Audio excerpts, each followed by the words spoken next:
I'm going to go ahead and get the meeting started at 6:33, looks like. Um,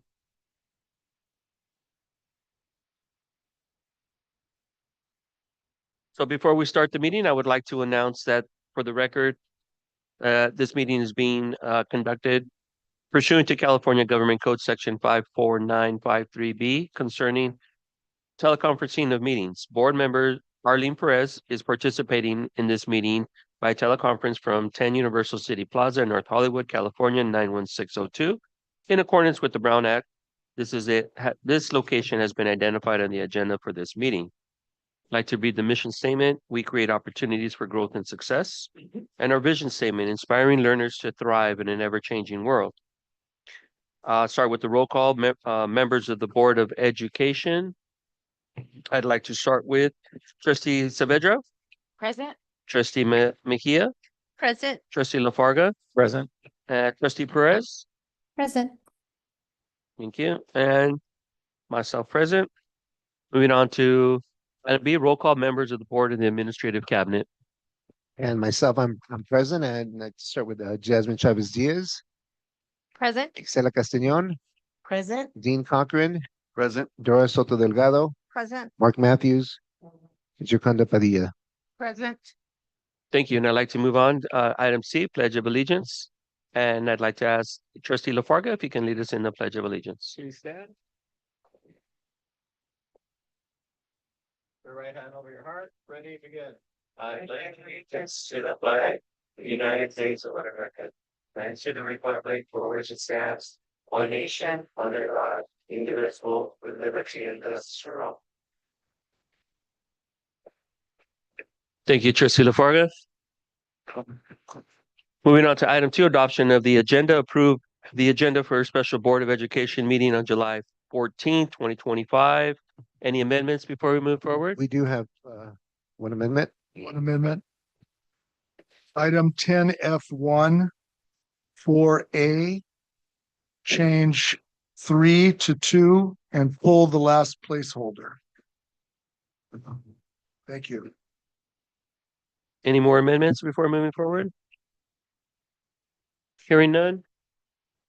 Move to approve as amended. Second. Moved by Mejia, second by Saavedra. Go ahead and take a vote. Trustee Perez, Yes. Trustee Saavedra, Yes. Trustee Mejia, Yes. Trustee Lafarga, Yes. and myself, yes. Motion passes 5-0. Moving on to item 3, public comments. Items on the agenda, blue comment cards.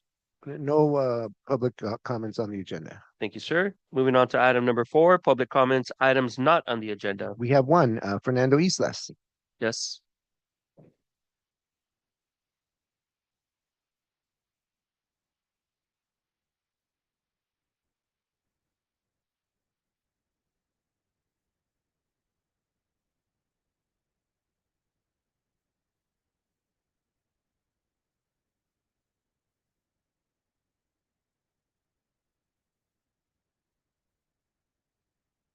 Radio check. Okay, cool. Give me 1 second, Mr. Islas, if Yes, you don't sir. mind, please. Yes, Thank you, sir.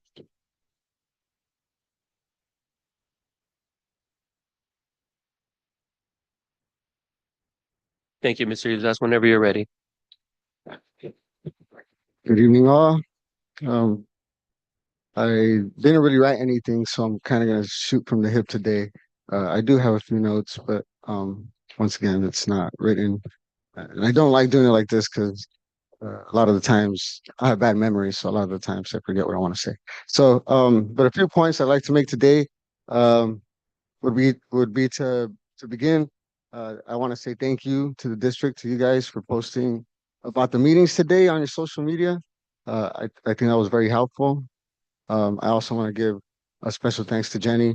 She sent me an email about it, so I want to show my gratitude for that. What I really wanted to come in here today and talk about is I think 2 meetings ago I had mentioned I had talked about allegations of your assistant principal, Ms. Fisher, over at STEAM, violating my daughter's FERPA her Family Education Rights and Privacy Act. Um, and so we reached out to the district, to you guys, once again, like we have in the past. And the conclusion was come back is that surprisingly, she didn't, right? Um, Kind of reminds me of like in the past where we had complained and we filed complaints from the school, on the school, to the district, and then you guys hired this attorney, Kimberly Ludwig, I believe was her name, and she just falsified a bunch of nonsense on her findings. Um, for starters, I was sitting right next to my daughter when she had said in her findings that the box fell on my daughter.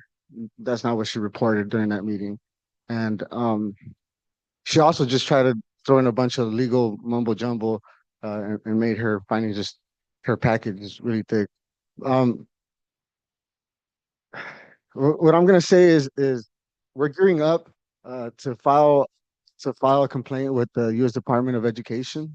So if you guys are gonna conclude that she didn't violate anything, then we'll take the video footage that we records requested, and we'll forward that to them along with the complaint, and we'll let them make that decision. Um, what I am gonna also request, Mr. Matthews, since you're here, you weren't here for the last meeting when I was speaking about this, so you may not have understood the seriousness and the magnitude that I was coming with, but um, I'm gonna request for you the conversation that you had with us earlier this afternoon. I'm gonna respectfully request that you forward that to us via email. We need it in writing. That's gonna be forwarded to the U.S. Department of Education. Thank you all for your time. Have a great evening. Thank you. Thank you, Mr. Islas. Any more public comments? No, that is all for today. Thank you, Mr. Villegas. Moving on to item 5, Labor Association reports. Do we have any for today? Do not see them. Seeing none, we're moving on to item 6, information items, presentation on the math course pathway recommendation. And so really excited about this presentation that is going to take place today. And as you know, we have set forth a path where students have taken integrated 1, integrated 2, integrated 3 for the past decade or so. And that was a result of the shift when Common Core became the way, the new curriculum and the new standards. And so today we're going to hear, there's been a lot of conversation about the traditional pathways, and certainly a lot of schools have maintained that in the area. And Sorensen is going to share with us some data that, and actually you're here, you're there. I didn't see you. Sorry. There she is. I'm only Fine time 5'2". for you. I thought you weren't here yet. Yeah, there you are. And I'm here. so take it away. Thank you. Good evening. Good evening, board, cabinet, community guests. Mr. Armstead and I are here to present on a change to our pathway for math. As you know, Mr. Armstead, our math TOSA, he works with both middle, high school, and elementary. What we're going to share with you is a little bit of data and then what our proposal is for changing our pathway. First, okay. So in Common Core, there are 2 main pathways that are outlined in the 2020 Common Core State Standards. And one of them is the tradition, which is probably what most of us went through, which is Algebra 1, Geometry, Algebra 2, and Statistics and Probability are woven into all 3. The other pathway is the integrated math pathway that we have currently been using, which is 3 years of courses at spiral, algebra, geometry, and statistics topics. So they're not designated as individual courses. Based on the title, the integration is there. So with Common Core, there were 2 main pathways. Now, the 23 framework that was first implemented in Common Core and adopted in the 2023 framework validate both pathways. So there isn't a, this is the right one, this is the lesser one. There's 2 pathways. And we originally had explored the traditional pathway, and then we moved to the integrated. So it's the same content. The only thing that you're looking is the sequencing of events, is sequencing of ideas is a little different. So for example, quadratic equations, traditionally Algebra 1, but are taught in the 2nd year of integrated math 1. So right now, our kids see that at the sophomore level. With traditional, they would see it at the 9th grade level. So traditional does not mean older curriculum. Both the traditional and integrated pathways include the same topics. It's just the way that we're sequencing them out. Okay. So a little bit of history. In 2014, new curriculum needed to align to Common Core. So we had a study team of secondary teachers who met to review the pathway.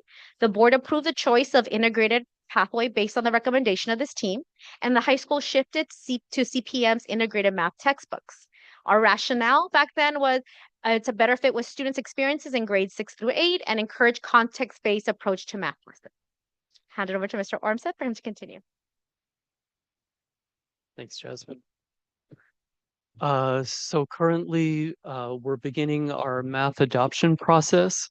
And as part of that math adoption process for our secondary schools, our high school teachers asked that we revisit this question of which pathway we should follow. So we followed a process, a series of department meetings, course-specific meetings, and asked our high school teachers to lay out the pros and cons of each of those pathways. The end result of all those discussions was that the high school department is recommending that we go with the traditional pathway. And there were several reasons for that.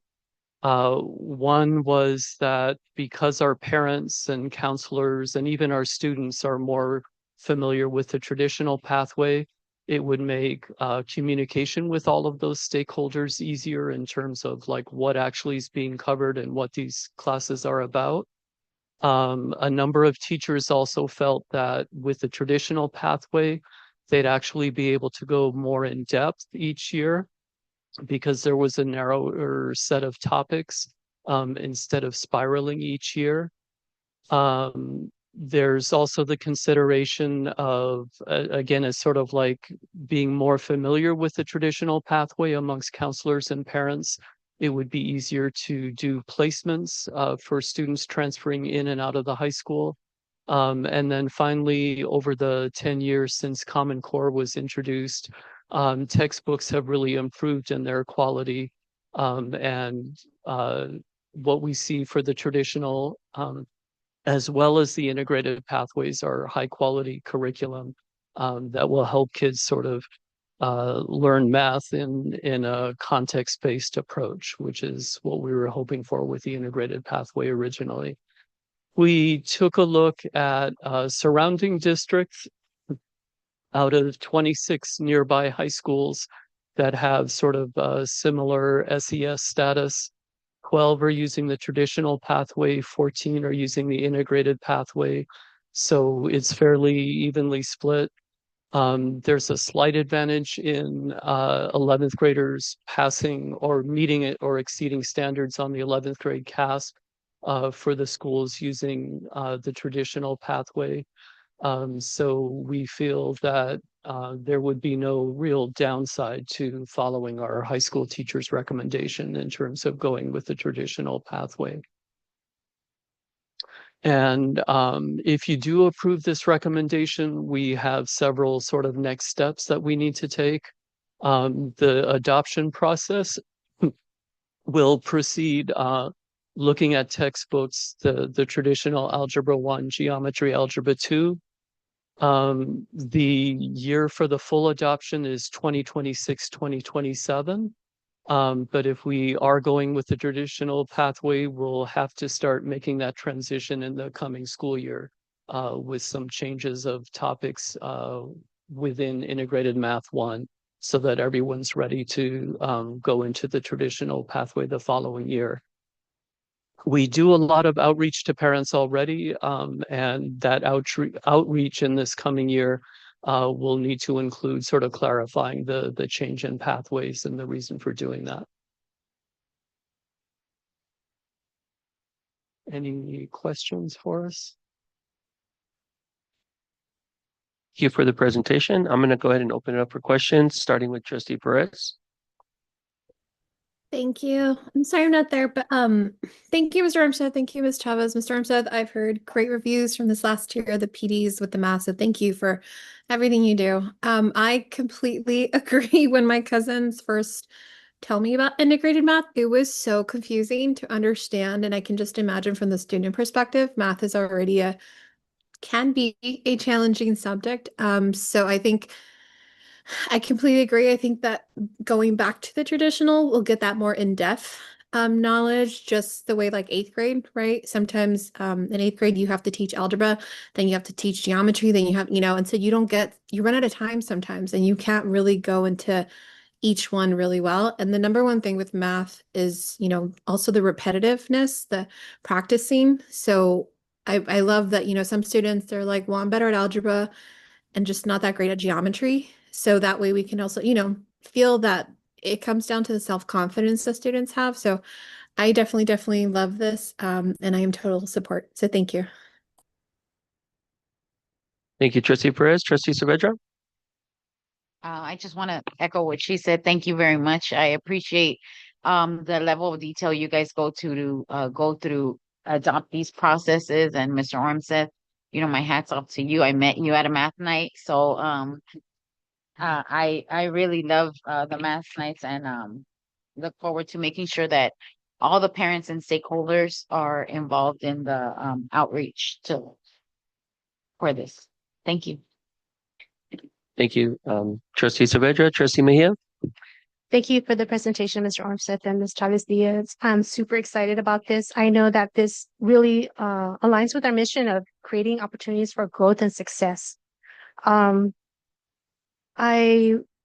know that the process is barely going to start, right? I love that you're already have steps in place to do the transition.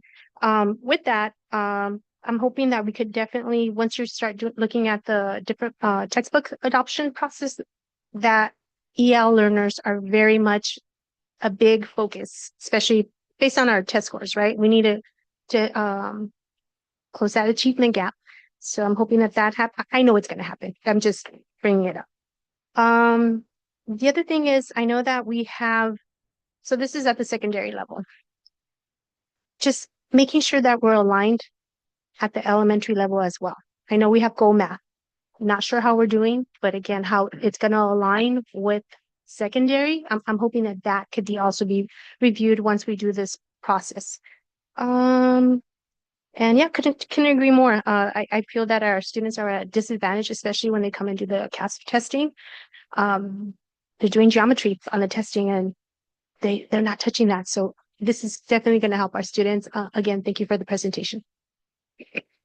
Thank you, Trustee Mejia. Trustee LaFarga? Yeah, thank you for the presentation, echoing the same sentiments of my colleagues. It seems like there's consensus, right, to move in this direction. So with the I do have a question with the transition. Our teachers, what's expected of them to kind of shift? Like how's that, what's that going to look like? And what PD are we going to provide, if any, that's needed? Sure. So the transition will happen at the same time we're switching over to the new textbook. So we'll be doing the usual professional development to make sure teachers are familiar with the new textbook. And then a part of that will also be, paying attention to what's happening with the transition to traditional pathway as well. Mm-hmm. So it's really fortuitous that we're doing it at this time because as we're going to have to rewrite a curriculum, maps and pacing, all of that will happen together. Yeah. And I did want to include, I didn't mention it earlier, Mr. Francis, the department chair for the high school math department was going to be here. He couldn't because of a situation that came up, but he also wanted to come and share that this is what their recommendation is. There was a lot of conversations. We even spoke with the middle school teachers to make sure that we were cohesive in this decision. Absolutely. Thank you very much. Appreciate the presentation. Just talking about math reminds me of Mr. Harry, Mr. Ramser, and Mr. Stir back in the days, right? Great guys. And reciprocal. I still remember some of that stuff, right? And every question my kids would ask me now, I just tell them A squared plus B squared equals C squared. That's all I know. I don't know how I got by in those classes, man. That's all I know. Thank you so much. And I think it's more so a question of a parent now. So my son being currently a junior wouldn't affect him until his senior year, I'm taking, because 26, 27, you said? Yeah. Is that correct? And how would it affect the current students now? So the current students now, we're going to do a little bit of a shift with the integrated math piece, but most of them will continue until we do the full transition. So for example, we're starting 26, 27. Those are the kids that are going to be, they're currently 8th graders that will be at the high school in 26, 27. So the kids that are first time, there are ninth graders just coming in, they'll start with Algebra 1. But our kids that are accelerated, that might have been doing integrated 1 this year, will get that change in the sequence so that they get towards the chapter 7. It's chapter 7 that we have to adjust in integrated math so that they can go into the high school in geometry and be ready. And then also, is this new process going to still require, I don't know if it does now, teacher recommendations for the students to be able to take these higher level classes, or will all of our students have the opportunity to get into these level of the higher level classes if they want to? So the Algebra 1, the Geometry, Algebra 2, those are the standard integrated 1, integrated 2, 3. When we start looking at grades, or when we start looking at, for example, if a kid wants to get AP Calculus BC, you have to have passed AP Calculus AB. Or you have to have taken all 3 years, Algebra, Geometry, Algebra 2, if you want to get into pre-cal or ethnic stats. So one of those other courses, not necessarily a recommendation, but having taken and succeeded in those courses. I think more so coming from the junior high level to the high school level. Is there any teacher recommendations at that level that we can get, like, just get rid of, or do we still require teacher recommendations at any level? So as part of our board policy, we do have a math placement policy that we have to be black and white and transparent with. Here are the 4 factors that go into the placement. And there's a flow chart of, if you do this, then you go here. If you do this, you go here. Then if you do this, then you go back up here. So we kind of follow it. We'll update that, but we try to make it as equitable as possible. So we have multiple measures. We don't say just teacher recommendation. I just want to be able to give every student the opportunity should they want to join. What effect does this take on our academic decathlon team? Does it take any effect at all? All those kids already took I all the know. classes. I know they're done by ninth grade. I appreciate that from them. I just want to give them every opportunity to get to the next level. I really enjoy watching them, and I want to support them in any way possible. And just to reiterate what Trustee Mejia said, the communication portion needs to be key, not only with our parents, but with our teachers as well. I would hope so that, we're getting together on a weekly, monthly basis, at grade school, middle school, and high school level, as far as to everybody being on the same page. And I think that in itself will help our math grades go get higher where we need them to be, correct? So thank you so much for the presentation. I don't know if you want to add anything, Mr. Armstead. And we appreciate all the work that you're doing, sir. So thank you very much. Okay, moving on. Discussion, item 7, discussion regarding student devices. And so thank you for that. And so, we devices have been part of the everyday work that students are doing now, and so even going back to the pandemic, students were having the one-on-one devices. And so what we wanted just to share with you is kind of a little bit of a shift in how we're approaching it, so that students are going to be, they're issued their device, they're responsible for their device, and they're able to use that device on an ongoing basis. So we wanted to have a bit of a discussion. And the reason that I frame it in that way is because during the pandemic, there was a time when students may have kept their devices at home, and there was separate devices that were used at school sites. And I think one of the things that we want to do, just consistent with our goals that we have been set in tech policy and in our tech goals, is to really just to have that one-on-one ratio for our students, so that they do have their devices, and they're not only have access to it, but they're also learning to be responsible for their own devices. And so, Mr. Hernandez, I know you have some things you want to share. Sure. Thank you.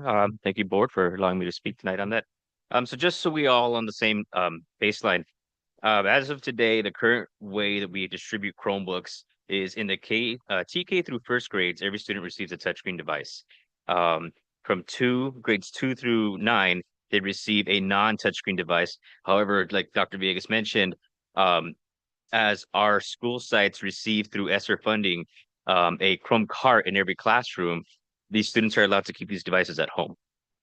With our goals as a district, trying to provide an education that gives students the opportunity to access technology that's beyond a Chromebook, we want to have our freshmen at the high school begin receiving devices that are other than Chromebooks. So we're looking at Microsoft devices or some sort of Windows device. But to do that, we need to start instilling our students with measures of accountability. They're not going home at night, or not used to having to charge their Chromebooks at night and bring them in the morning, right? And in some cases, that might lead to kids just completely forgetting that they exist. They just, you know what, I don't have to worry about it. I have one at home. or one at school. And so what that creates is an element of anonymity, which leads to things that we're not comfortable with. And most recently, we had a situation with a TikTok thing where students were told, "Hey, your Chromebook will go faster if you stick pencil lead inside of your charger." Right? Well, if a student was responsible for their device, maybe they would know better, but it also wouldn't have the element where if I do this, right now they're not going to get caught because they're doing this to devices that are not assigned to them. They're anonymous. Hopefully this would help bring some of that temptation, take it away from them. So that's it. That's just one example, but it's not the sole example of what we need to do with these guys. We're looking at things, just sustainability. We don't have ESSER funds anymore. And if we were going to replace all of these devices, it's going to look at like maybe around $2.7 million estimated, and that's without tariffs. So it's a considerable amount if we were to start considering replacing those.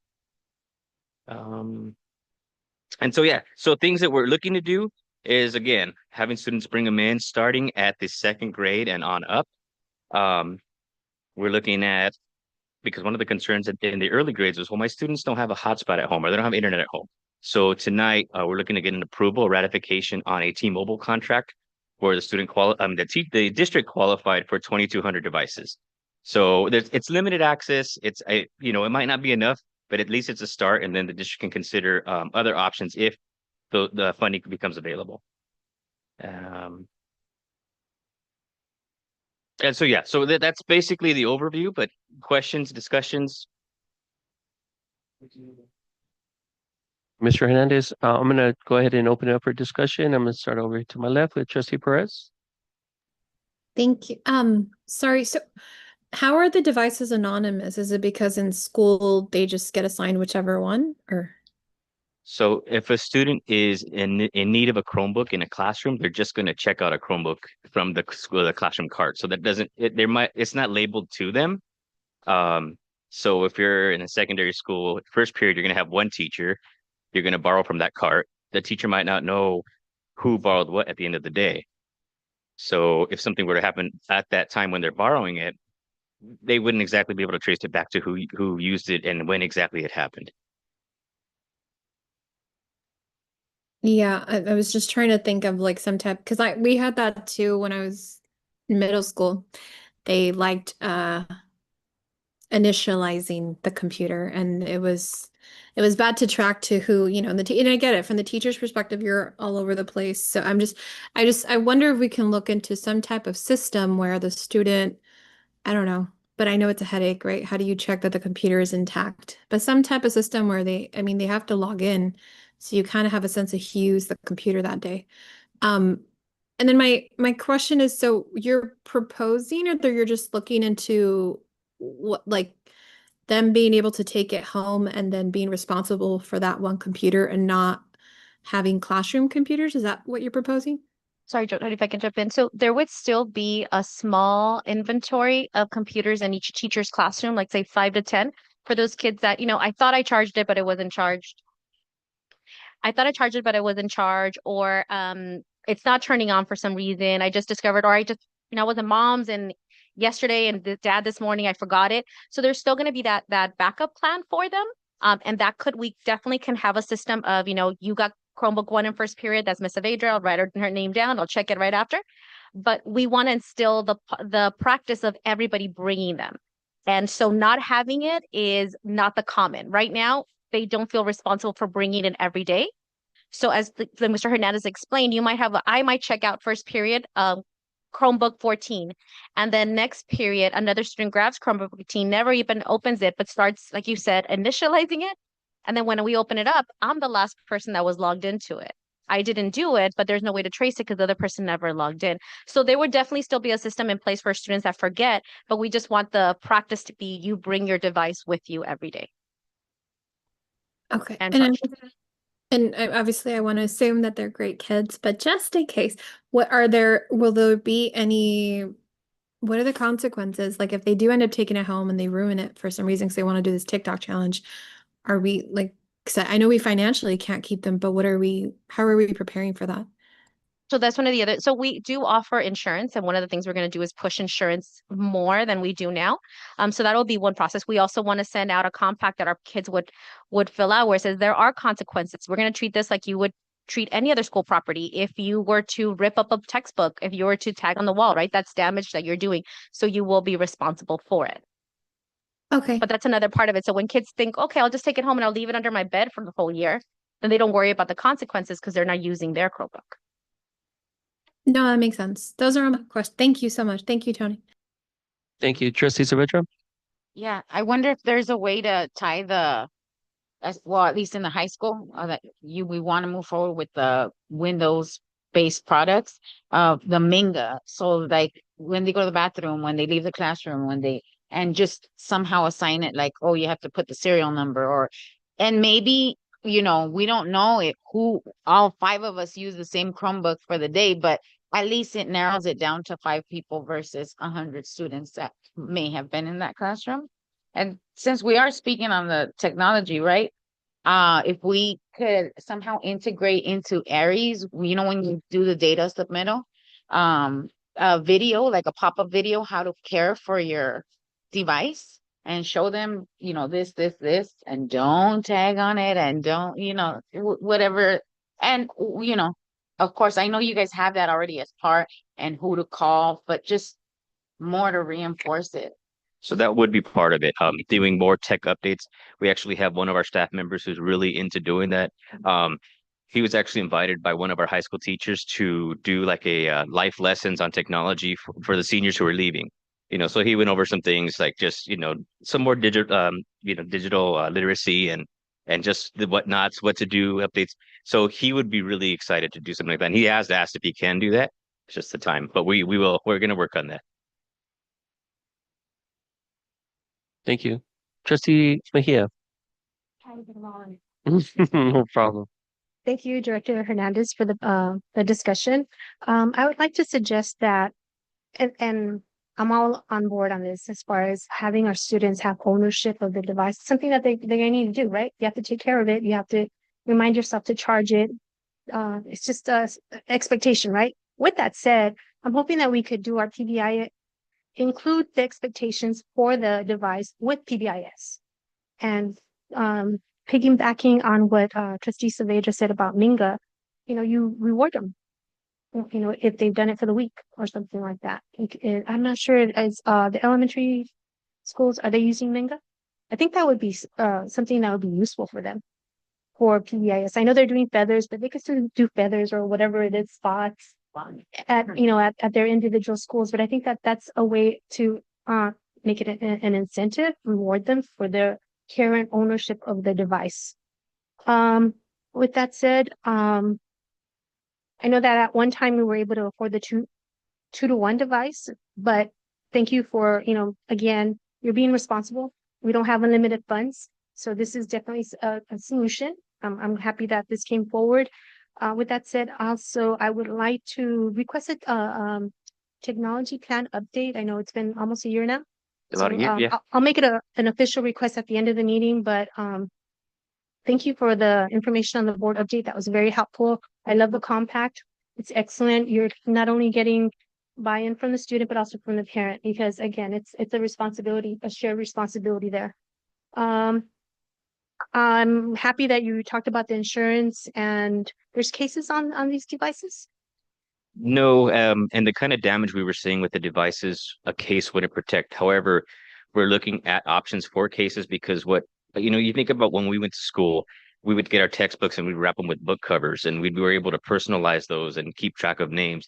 We can put cases on them, let the kids put stickers on them or let them write their name on it. And that can give it an incentive for them to personalize it. And then maybe they will take more action on taking care of it. So no, but we're going to look into getting those. I think that would be something definitely worth looking into, because again, the ownership and making it their own, that would be helpful. Just my last question, and it doesn't have to be answered right now. It could be on a weekly update, is as far as the surveying the families at home for the Wi-Fi. I don't know when the last one was that you had happened, but if you can get information for when you'll have another one coming up, or is it done at the end of the school year, beginning of the school year, or just to see where we're at with that.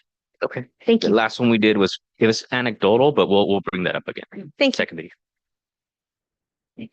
Thank you, Trustee Mejia. Trustee LaFarga? Thank you for the presentation, Mr. Hernandez. I echo the same comments and sentiments as my colleagues. Do we know of any school districts that do this well from an accountability standpoint, that the kids are holding on to their devices and not destroying them? It's definitely something we could explore. We know anecdotally, in terms of, where our kids are 10. So my children have only ever had one device and they take it back and forth. And we haven't had any issues, but it's something that I definitely want to talk to other districts about what their best practices, if it includes covers, if it includes how they push out. So we have had, again, anecdotally, somebody in our office, their children go to another district, and she said, the way that I purchase insurance is when I log on to my child's high school, they have a web store. I buy their PE clothes, I buy their insurance, and I buy their yearbook all at the same time. Mhm. So I think part of it is also making it more accessible for our parents, make it easy for them to just, how much is insurance, Tony?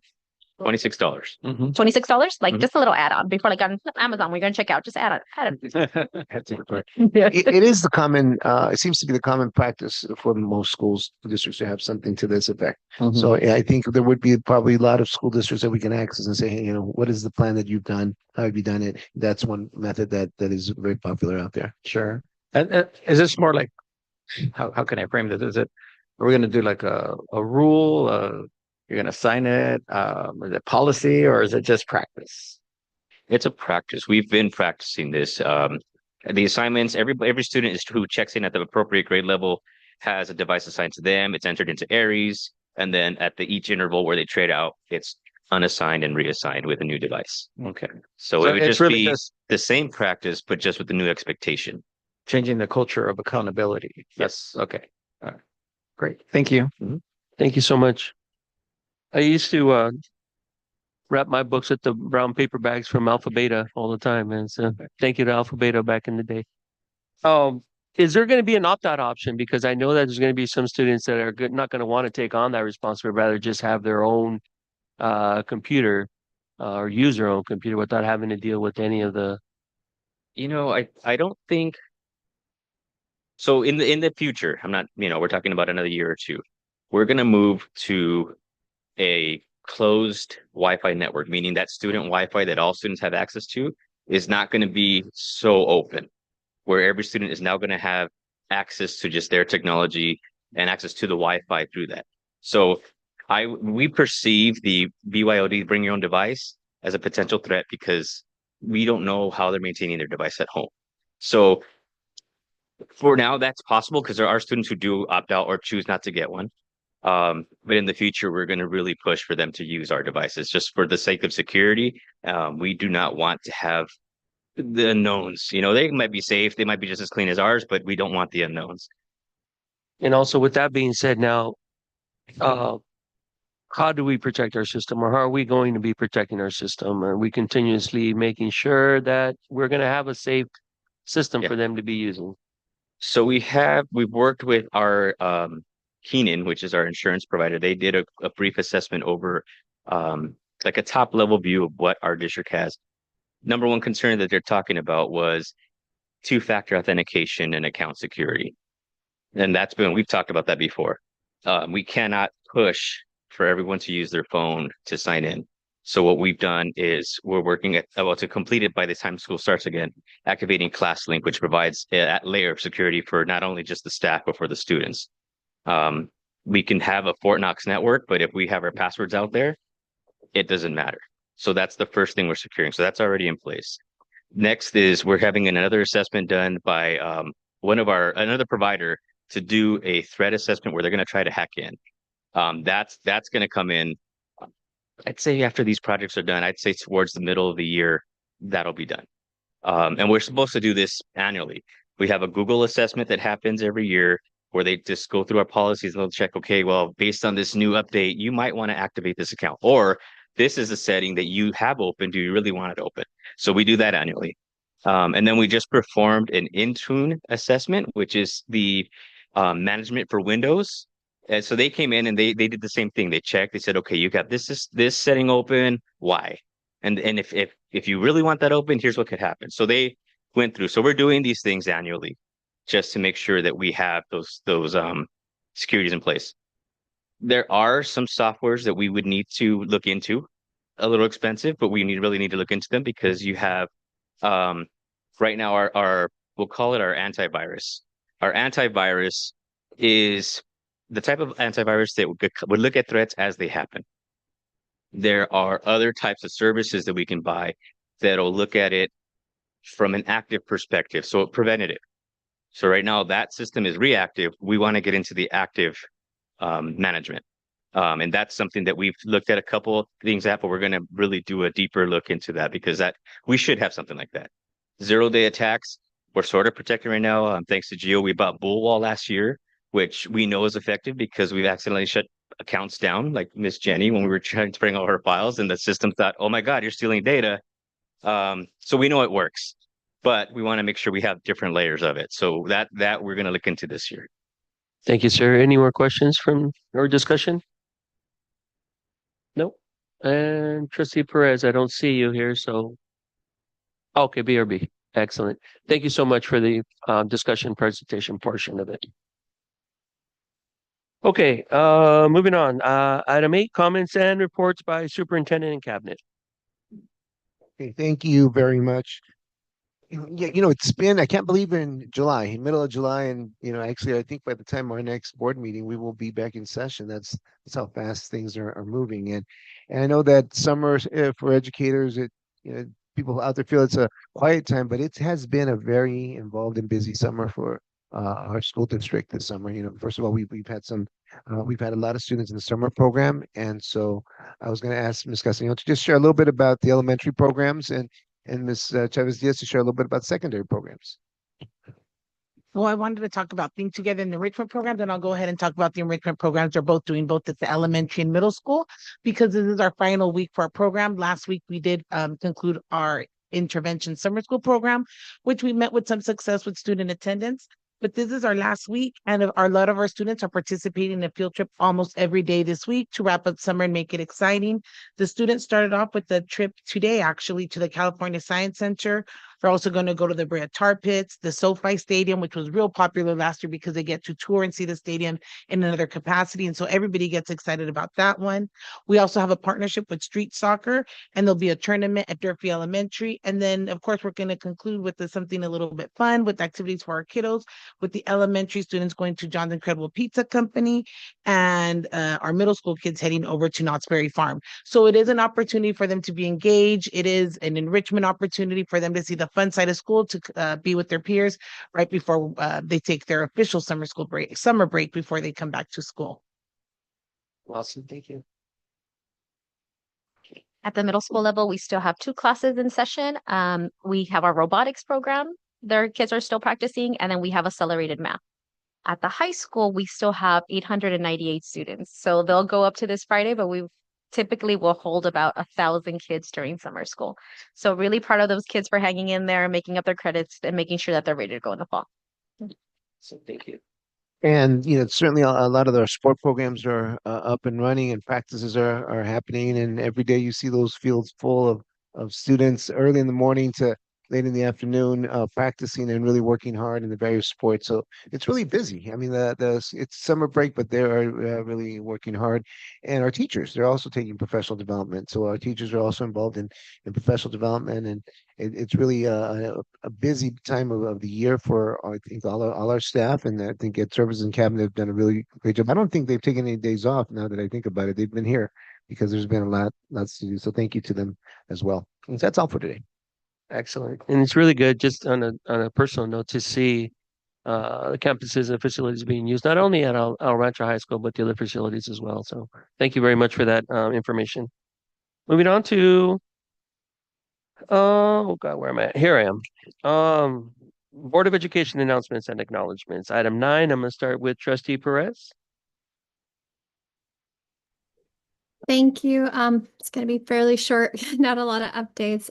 So the 1 month left for teachers and staff to come back. So again, please take this time to re-energize, take the vacations, take, just days off and just really, really enjoy it. I know in the news, there's been a lot of talks about the federal government and the lack of funding for the education department. I know some parents, Dr. Vegas, have been concerned about the Head Start funding, specifically like what's going to happen. Does that mean the preschools, and so just some things that maybe we can start getting ahead of to communicate, this may not affect us. I'm not too sure, to be honest. But just kind of getting ahead of what does this mean, because then the news kind of puts a lot of fear in people and they don't know where we're at. But I know, Gio, that we've accounted for a lot of this, these hiccups, I guess you can say. And so that's been my response to a lot. Like, we've accounted for some of it, but we're still, we're not too sure. And then I just want to thank Dr. Vegas, your team, Jenny, for the press conference on the issue with some individuals. School spaces should be safe. And so I just thank you for, putting the letter out there, making sure that we're keeping these individuals accountable, and just that we're united. Thank you to our local and our state representatives who are fully supporting us in this endeavor. Just, hopefully we'll get something back. And then last, I will be out for a bit on this new chapter in my life. And so I will be out on maternity leave. So if you don't see me, it's because I'm going to be lacking sleep with a newborn. But I'm just so excited. And I just thank you all for being flexible, for allowing me to take this time to just really focus and then be back and ready to go. But enjoy your summer, enjoy your fall, and I will see you when I get back. That's all. Thank you, Trustee Perez, and good luck and Godspeed with everything you have going on at your house. Trustee Saavedra. Congratulations, Trustee Perez. I wish you well, and I hope you have many nights of non-sleep because you have a beautiful baby coming. It's an exciting time for you. I can only imagine. Congratulations to all the parents that have their little babies on banners across the city, and those banners look awesome. And I see all these faces of kids that went to school with my kids, since they were little, and it's just a sight to see. They did a really good job, Jenny. Everybody that was involved with that did a really good job. I got a chance to tour or walk some of the facilities with Dr. Villegas. So just taking a lead, like Ms. Padilla mentioned, there is a great need, right? There's a great need facilities, and there's a great need. We can always improve, and I just, thank everybody for always keeping the momentum going, keeping pushing forward and doing what we can do, being forward thinking and noting that, that absence of federal funding way a long time ago, so that now we're not in such of a problem, right? So thank you for that. I visited some of the programs, the ESY, the ATP program that we saw, and the adult school, which we also took a look at, and then the summer school program at Bernie, and all the kids seem so happy and just happy to be there. I did also, on a positive note, I continued the conversation with Ms. Castañon and Dr. Villegas about little libraries and access to libraries. So we are continuing to work on that. Again, thank you to everybody who put together the press release, first press release for a lot of people over here. So it was a really good job, very well thought out. So I hope everybody enjoys what they can of their summer, and school is gonna be back before we know it. So thank you all. Thank you, Trustee Saavedra. Trustee Mejia? Thank you. So just want to echo sentiments as far as the press conference on the Salazar incident. Do want to thank and say that I'm very proud to stand with our board president, our board vice president. You did an amazing job. You represented our district well. Dr. Villegas, you as well. I know that Ms. Perez was there in spirit with us, but thank you also to Ms. Saavedra, also to cabinet. Thank you so much for being there. You took time to be there. And again, it just shows that we're a united front. Thank you to IT. it was really an excellent event. It was a bad topic, and it was something that I wish our community had never gone through. But um, it's time that we hold. It's time that we demand that accountability, right? And also respect for our students and our community. So thank you. I'm very proud of this board for doing that. So LACSA held a best practices meeting on the current ICE situation. I'm waiting for the summary newsletter to come out. Our immediate past president will be sending that out, but additional best practices were shared. I want to thank my fellow board members who were able to attend virtually. Also want to thank Dr. Villegas and student supports for the social media posts that you did for the resources. You did it quickly. Thank you for making that happen. Again, there's so much uncertainty and just anxiety, and just, again, I go shopping and we're not there. I mean, the parking lots, it's a lot less people. So, but we're gonna keep going. Lastly, I just wanted to share Tri-Cities ROP will be doing an in-service at the end of the month, and they're gonna be focusing on AI. That's something I'm really excited about. I do also want to congratulate Ms. Perez Covarrubias. Wish you the best. Enjoy your time. It goes by so fast, but enjoy every moment, every moment. And I'm so excited for you, for our little future Dawn that's coming. Lastly, just want to share the Kiwanis from Downey. They're doing a fundraiser at the end of the month, July 30th. So please mark your calendars. They're looking for charter members to establish a unit here. We have a Key Club at Arancho High School, but there's no direct unit from the city to sponsor them. Right now, I think Lakewood had them at one time, and now Downey has them.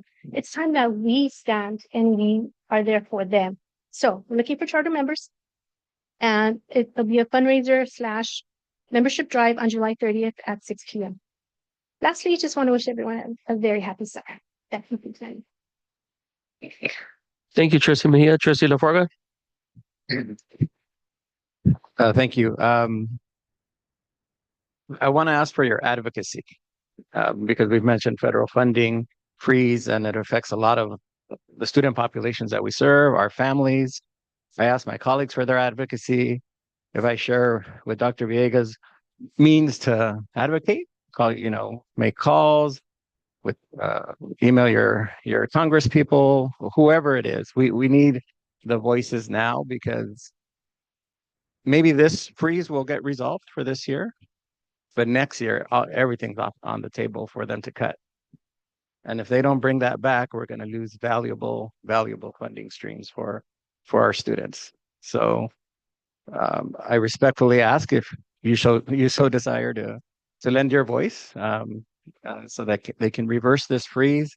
But let's not keep our foot off the pedal, because it's going to get more difficult for 26, 27, because they're cutting a lot.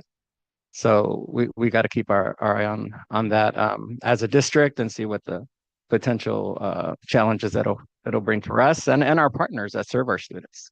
If they lose money, like if Boys and Girls Clubs lose money, they can't run programs. So that it's affecting them at a national level, right? So it's kind of a trickle down effect. So, okay, I'll get off my soapbox. The other piece was in terms of the press conference. For me, I was just so proud of our district to stand up at a moment in time when it's like, insane for us to call out the behavior of people who are really, haunting our cities. They're doing really, they're not doing it the right way, one, but what they did to us here as a district was shameful, and I'm just so proud that we stood up. I think we succeeded, because this went all the way to the East Coast, all the way to the East Coast. This made a statement. So proud that we took that bold step, Dr. Villegas. Proud that we delivered a strong message of calling attention to it.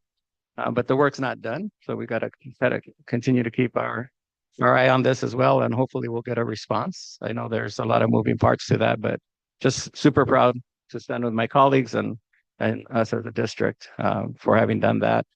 The other piece was wanted to congratulate Trustee Perez Covarrubias.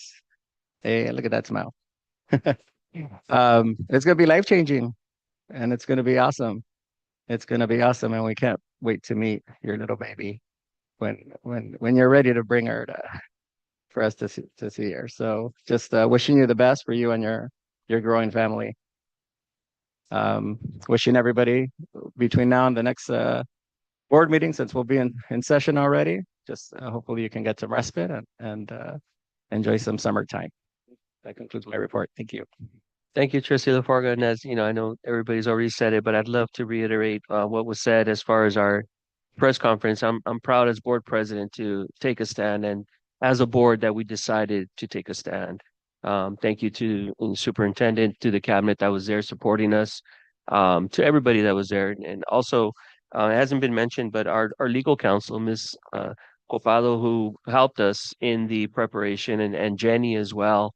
There was a lot of behind doors or behind, things that needed to get done prior to getting the news there and getting everybody there, prepping it, getting the day, the speeches that were said, making sure, all our T's were crossed and our I's were dotted or whatnot. And I just want to thank everybody that had part in that, and we really made a statement.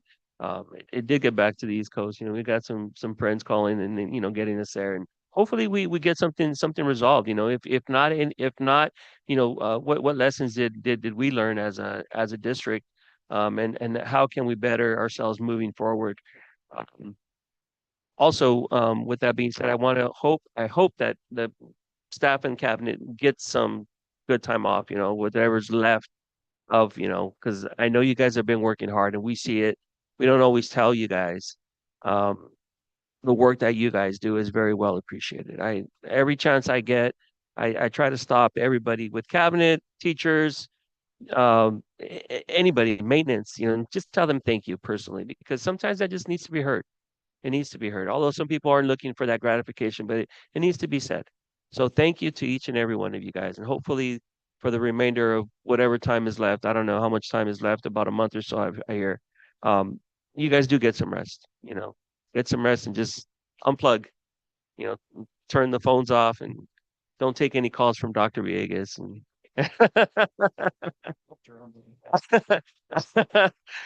hypothetically, right? No, I'm hypothetically speaking, right? But no, truly get some rest, because we do have a lot of work that still needs to be done, as you guys know. A lot of work still needs to be done. We're on a positive, we're moving forward. The district is moving in the right direction. Thank you obviously to the board and the, superintendent and the rest of the staff. But we do need to get our rest. So hopefully you guys do get that rest. With that being said, consent agenda, item 10. Items need to be pulled for discussion. I have one. Trustee Mejia? Yes, let me get it real quick. Sorry. Number E4. Item E4, the piggyback. Yes. Excellent. Any other items that need to be pulled? Hearing none, I get a motion for the consent agenda as stated. So moved. Second. Trustee Perez? Yes. Trustee Saavedra? Yes. Trustee LaFarga? Yes. Trustee Mejia? Yes. And myself, yes. And moving on to item E4. Can I get a motion So moved. Second. and discussion? Yes, thank you. So I just wanted to get a little bit more clarification. I didn't submit this one as a question, so I apologize for that. But if I'm understanding correctly, this is kind of like a blanket piggyback, and so items will not be coming, or clarification, they will not be coming on agenda. They will, they still will. It's Yes. just, it's just not one at a time. Correct. So, can you hear me? Yes. Okay. It's streamlining because what I've noticed, is that we bring to the board, a piggyback contract when, and then it includes who we're awarding a specific project to. So to answer specifically your question, we will continue to bring those contracts to you for approval. So that's not changing. This blanket type of approval, it lists, it gives us the authority under Public Contract Code 20118. Oh, I so remembered. To allow us to continue using piggyback contracts. For example, earlier this calendar year or previous school year, our purchasing department submitted a request to approve CMAS contracts in general. So it's not bringing what we're attempting to do is not bring piggyback contracts one at a time. It's to seek authorization to allow us to continue using piggyback contracts as you have in the past and bringing to you those contracts that require board approval. So what I'm hearing is that it'll be multiples rather than one at a time. So we're looking for authorization to allow us to use piggyback contracts, one. Yes. And then in the future, with contracts that need to be approved, it's to approve an award of a contract to a specific vendor or service using the approval, if you approve tonight, July 15th, 2025, pursuant to Public Contract 20118, so that we can make that board agenda item very specific to what we're trying to do, because it gets confusing. Because then when you do the search, you're either searching for a piggyback contract instead of searching for the contract that was awarded. If you follow my thought process. I do. So what you're saying is that we're going to see when the contract is awarded. Yes. That's the difference. To award, no, to award. to recommending to award a contract to Or- ABC company. Instead Not of seeing the piggyback, instead of saying award a contract using piggyback. piggyback 'Cause It's name. harder to find that way. Exactly. And then it's more streamlined and it's So more transparent. There's more transparency, correct? In a So way, it's that's more the goal and so to seek that transparency. And we would do that every year.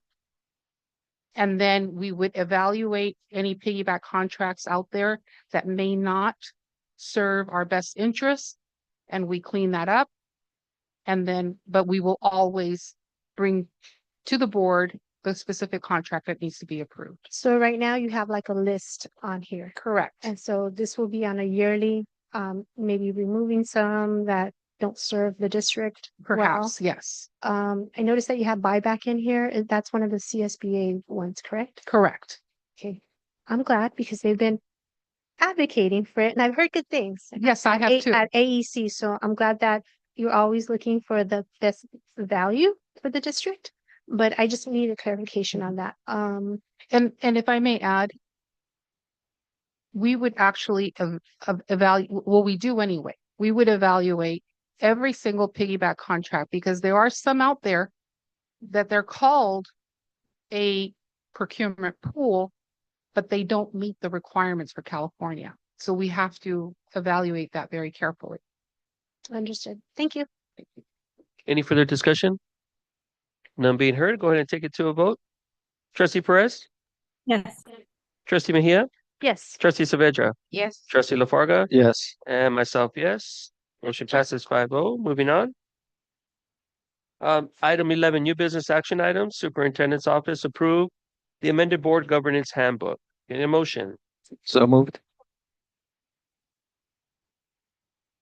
by LaFarga, second by Mejia. Any discussion?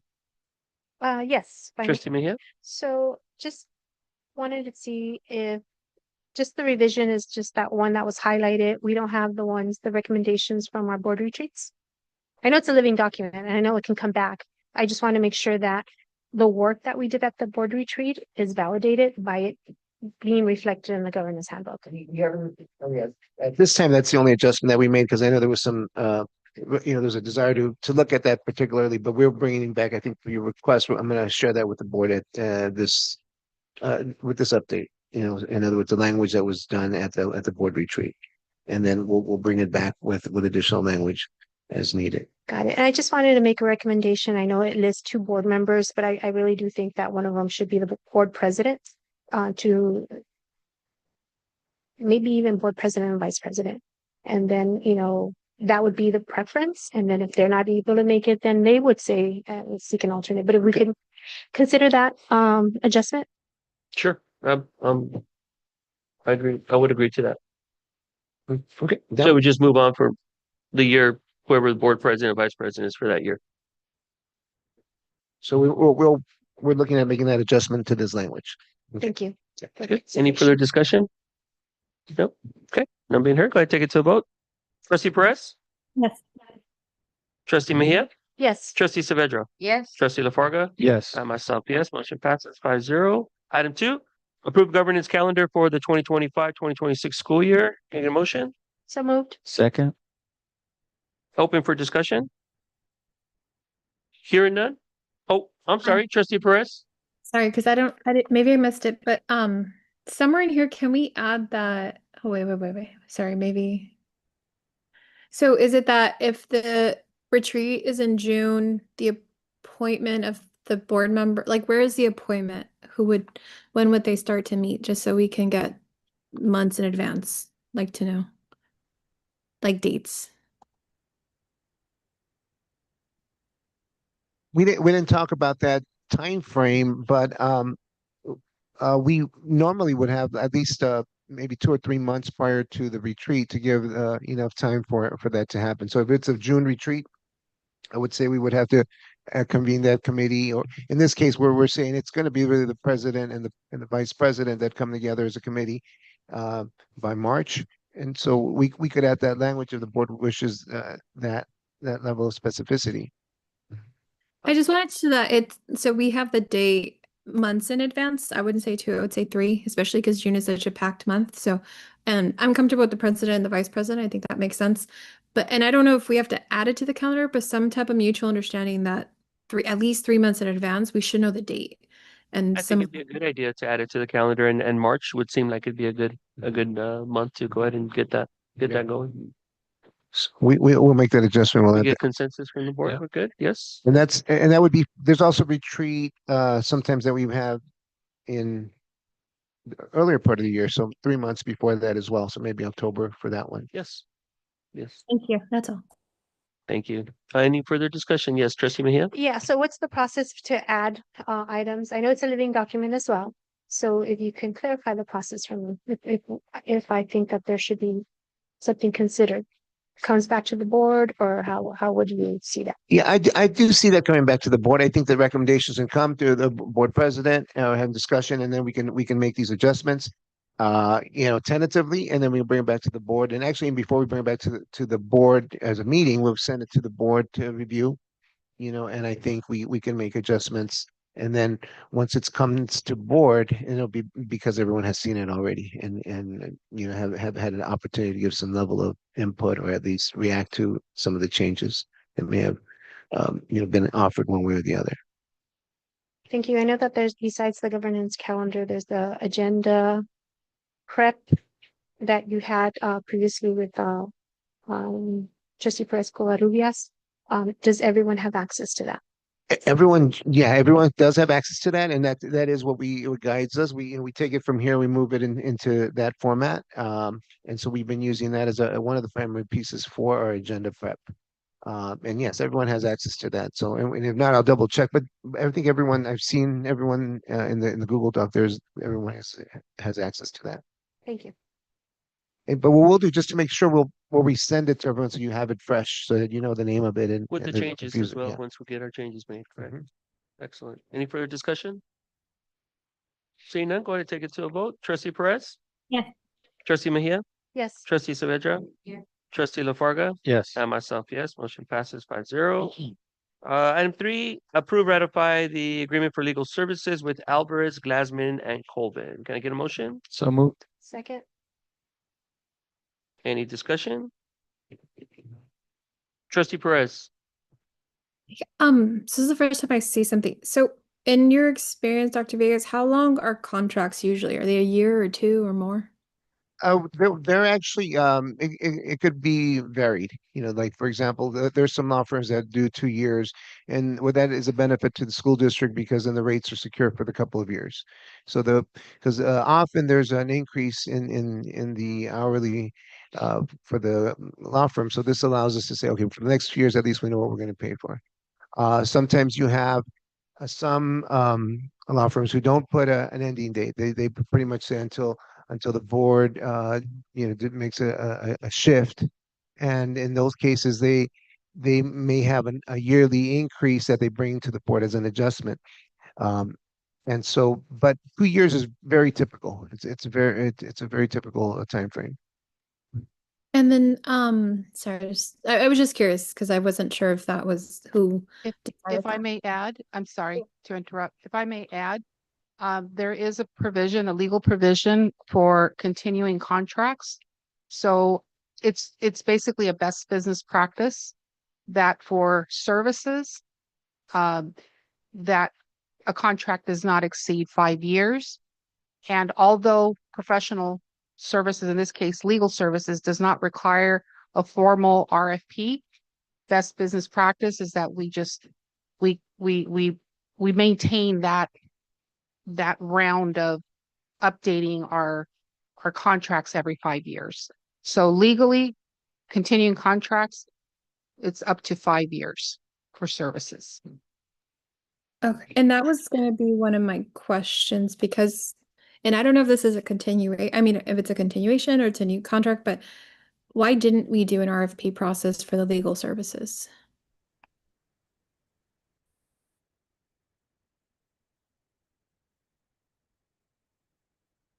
I don't know if you're talking. I can't hear you. Yeah, no. You know what? We're having a kind of a side Side- conversation. This is a new contract. The initial contract was for limited. It was for a limited amount of money, and it was um, specifically for some work that was being done. So the attempt here is, since this law firm has now been working as general counsel, is now to be able to expand the process. And so it's not a requirement to have an RFP process. You know, it's one of those things that it is an option. And what Jaconda's telling me is that there was some sort of RFP process, not necessarily, I don't believe for the purposes of the work that are written in the contract right now, but it was for some legal services specifically for some other aspects. And so in this case, it is really a separate contract, and it is really just to be able to contain or continue with the services that we've had with our law firm. Okay, I think for me, moving forward, I know we work with this law firm and nothing personal against this law firm. I do think in moving forward, we do need to do an RFP process, just the way we do with every other service, every other contract, just to be fair, right? It might still be the same law firm, but that's the process that we've instilled as a district.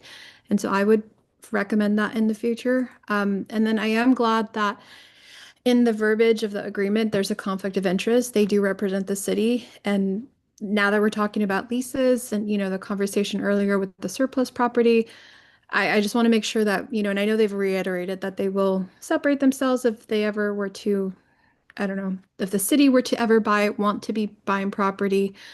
So I'm glad that that verbiage is in there. But that's all. And in fact, there's also language that says, should the district need a different counsel for different types of things, including like real estate, you might have a very specific person that you're working with that does real estate already.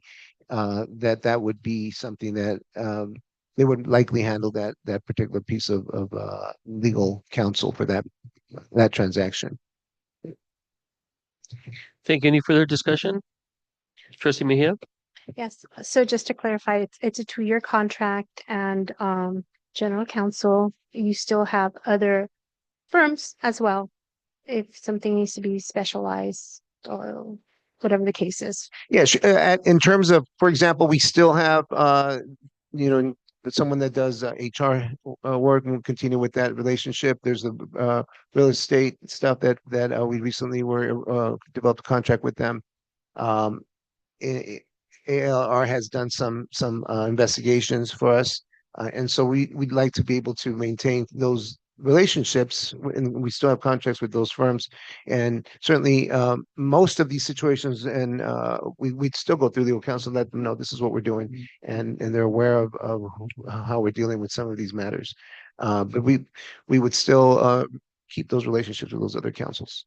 Thank you. And just my last comment is, thank you, Ms. Copado. I am, as an individual board member, I'm very happy with the services. I appreciate you. Thank you. Any further discussion, comments? No. With that being said, I'm going to take it to a vote. Trustee Perez? Yes. Trustee Mejia? Yes. Trustee Saavedra? Yes. Trustee LaFarga? Yes. And myself, yes. Motion passes 5-0. Division of Business Services approved memorandum of understanding between the City of Pico Rivera and El Rancho Unified School District for the 2025-2026 Reach After School Program. Can I get a motion? So moved. Second. Open for discussion? So this is the MOU that was is part of sustaining the REACH program. If you recall, the ACES grant was initially the grantor was the city, and then in February received information that said, okay, it's coming back to the LEAs. And so then, as a result of that, and with the desire to keep the REACH program, we went into a series of negotiations, conversations to say we want to develop a relationship with the city to be able to say, okay, we're going to be able to have the ACES grant, and we're going to pay the city for the services. And we ended up doing it a little bit differently because we wanted to braid the program. And so, at this point, we developed the MOU. The city passed and approved the MOU at their last council meeting. In the day of that happened, we received a letter from the from the city. The city they forwarded it to us. So we never really received a letter from anyone until after the city had received it. That never mind that letter in February that the city was going to get the money again. And so in conversations with Mr. Cremona, is like, we're keeping status quo. If for whatever reason something changes, we don't have to activate these MOUs because something has shifted, then we will not use them. But in the meantime, if we do have a way of keeping the money coming to us, we would still be able to follow through with what we had committed, which is to have the REACH program. And this would be the one way to make that happen. And so it's a little bit convoluted, but it was a last minute shift in information. And so that's, our recommendation has been, we continue to keep the MOU as is. The verbal conversation with Mr. Cremona is they still would like to intend, their long-term goal is not to be in the REACH program. They do want to say this is a student program. We want to go back to make that happen. So we haven't worked out the details of what's that going to look like. But in the meantime, for us, in case we are able to sustain those funds, or if there's any other way of making that happen, we still wanted to go through with the MOU, especially since the city also passed it. Yes. And if I may chime in, the approval of the MOU will, because it was approved by the city last Tuesday, and we verified that, and where Dr. Villegas had that conversation. So with that MOU in place, approved by the city council, and if you approve tonight, then we can move forward in creating the basis now, filling out that state form to transfer all of the responsibility onto the district. So that's the goal. And then developing that blended after school program and before school program that we have been talking about for the past few months. Any further questions or comments? Yes. Oh, yes, Trustee Mejia. May we see a copy of that letter? Because this is kind of been going back and forth. There wasn't clarity, at least to me, before us, like, oh, there was notice that the first letter happened, right? I don't think we received a copy of that as well either. I know you have been keeping us up to date as far as the conversations that are going on between the city and the district, but as far as the state, I don't think we were privy to that information as far as. And so that has that been emailed to them already, the letter? Okay. So you'll get that, the copy of the letter, the one I attached to you, is that letter? Yeah, today. Yeah. And so you'll get that, yeah. And what we have is really a letter. It's basically what was sent to the city, and they forwarded it to me. So we didn't receive any direct communication until much later.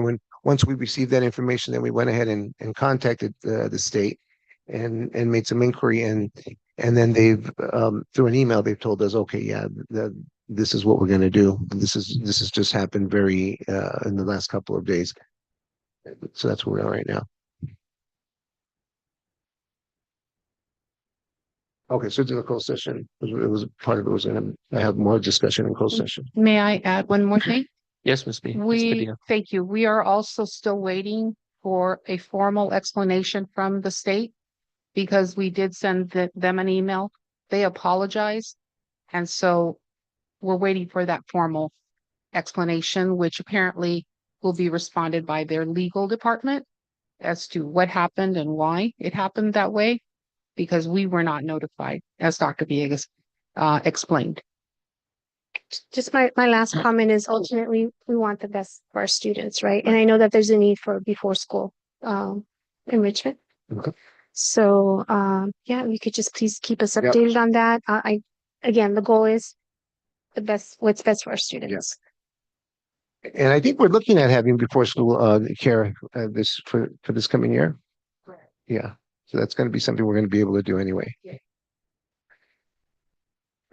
Mhm. Trustee LaFarga?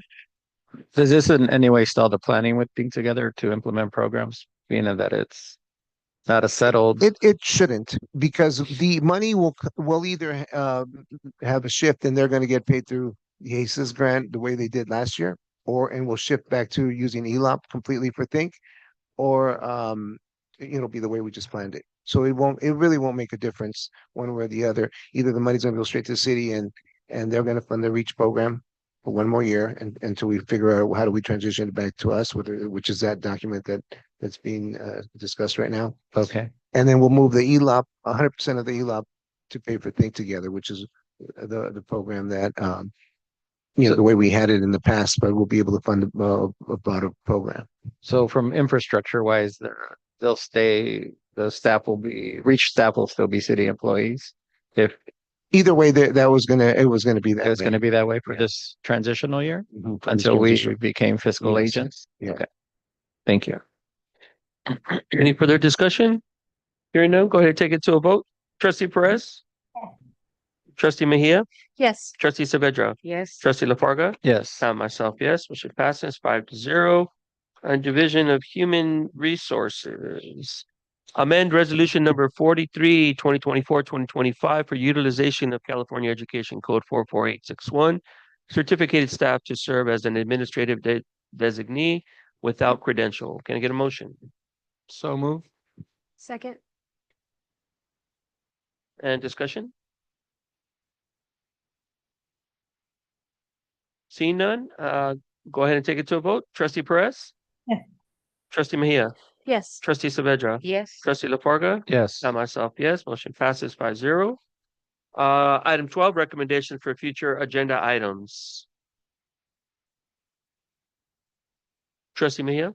Yes. So one of them is just an update on the technology plan, a check-in to see where we're at. And if I have a recommendation for the technology plan, would it be appropriate to do it now or no? Just wait until there's an update. Never mind. Just wait. I'll wait until there's an update. The other one is for information. I'd like to receive a copy of the latest chart of accounts. Sachs. May I have a second for both? Second for both. Okay.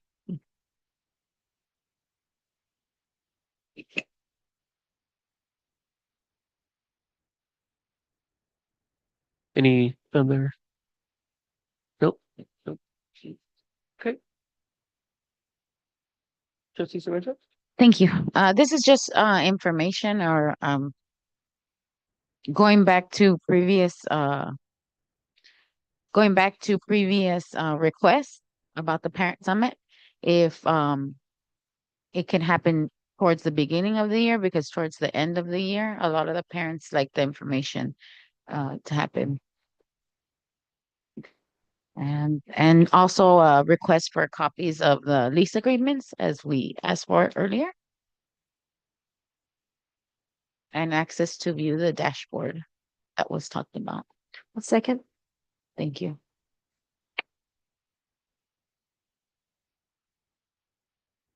Excellent. See no other requests? We're gonna go ahead and move on to public comments on closed session items. Dr. Villegas, we have any public comments? No public comments. Excellent. So at this time, we are going to adjourn the closed session at 7:58.